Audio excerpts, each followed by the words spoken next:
Big guns.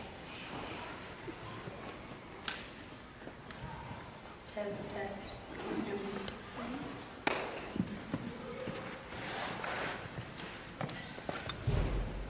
Have you ever thought about what life would be like without electricity? Well, we all would be sitting here in the dark, and you probably wouldn't be able to hear my voice because this mic wouldn't be working. Thankfully, as we all know, Thomas Edison created the light bulb and electricity. But have you ever heard about his life? When he was in grade school, many of Edison's teachers believed that he was mentally handicapped. One teacher even had the audacity to send his mother a letter saying that Thomas was too learning impaired to be in school with other children. Imagine all the harassment and opposition that Thomas had to overcome in order to create something unheard of. Thomas Edison did not allow what people thought of him to influence how he lived. Let's look at another story. Orville and Wilbur Wright. They desired to create a machine that would do the one thing man had always desired to do: fly. People told them it was impossible and considered them mentally unstable for even attempting such a task. But eventually, they soared through the air on their bi-winged airplane. If the Wright brothers hadn't stepped up, even though everyone around them was making fun of them, how would we, as seniors, be going to Hawaii in June? Imagine if the people in the Bible had taken into consideration what people thought of them, if Moses had considered what the Egyptians thought and allowed their opinions to affect the decisions he made, how would the Israelites have left Egypt? If Paul had allowed what people were saying about his past to affect his ministry, we very well may have not had the New Testament. See, all these great men stood firmly in what they believed in the face of persecution. But people have always been affected by what the surrounding world believes about them. Look at today's society. People determine how they live based on what other people think. How depressing it is that a culture has been created where we care so much about the approval of others that we allow it to dictate our relationships. Even if people at SECS think, oh, I'll go to this college because that's where my friends are going, or I'm never going to go to that college because people speak poorly of it and they'd think less of me if I went there. People even allow their dating relationships and friendships to be affected by criticism. We may think, I'm not going to date that person, even though he is a sweet guy. My friends would never accept him and would criticize me about how he looks.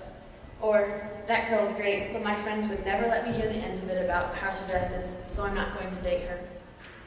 Why? Why has our culture allowed the opinions of others to so strongly affect how we make decisions? Do we need the consent of others to make choices about how we live?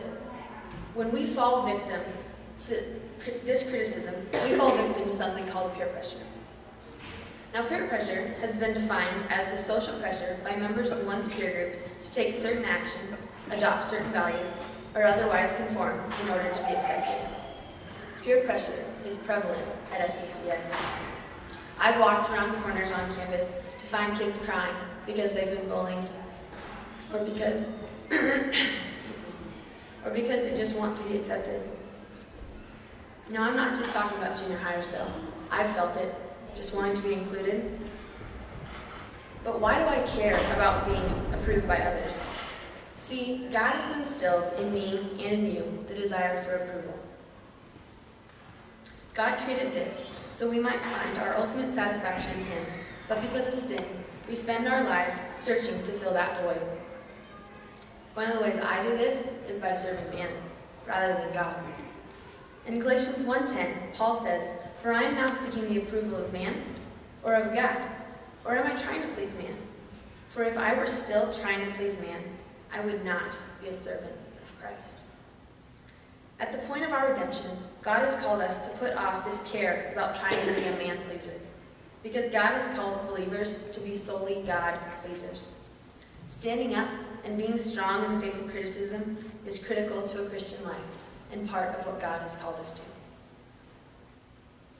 John 15:18 says, "Because you are not of the world, but I chose you out of the world, therefore the world hates you." We are called to live a life beyond being criticized. We are to be hated by the people around us because we follow Christ. Therefore, we cannot allow what other people think to determine how we live and make decisions. I wish peer pressure did not affect my life, but it has.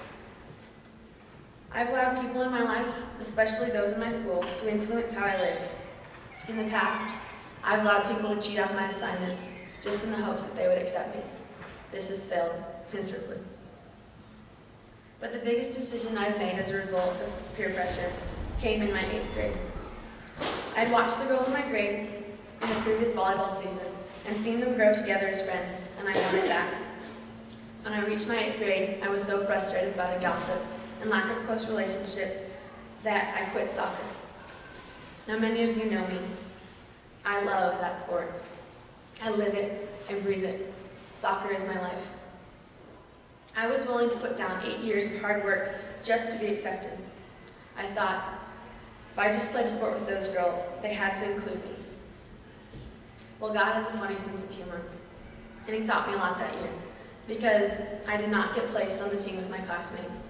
Instead, I was separated from them because of my lack of experience with the sport, and I failed to get those relationships that I desperately wanted.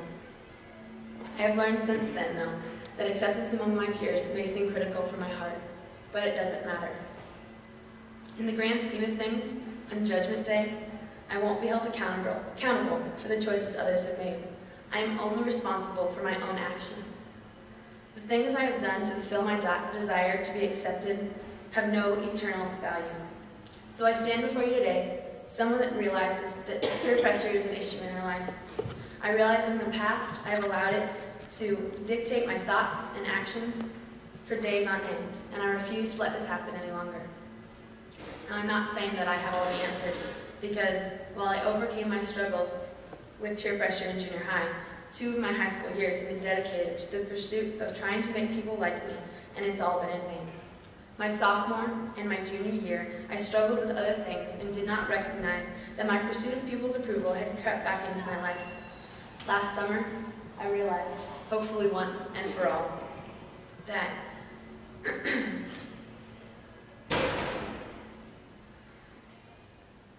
God is not glorified when I am trying to find the glory for myself.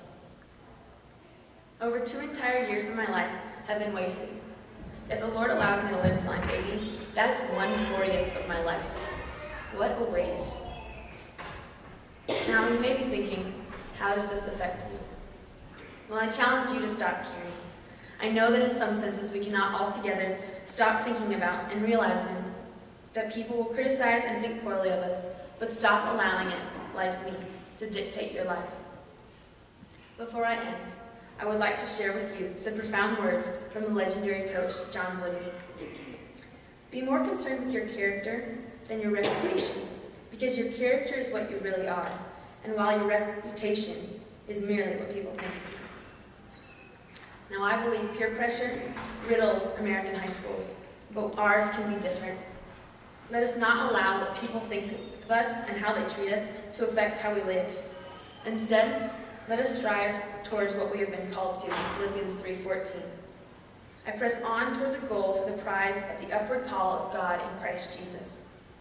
We are called to live as God-pleasers, forsaking all others and running hard and fast towards the one who has saved us. Thank you.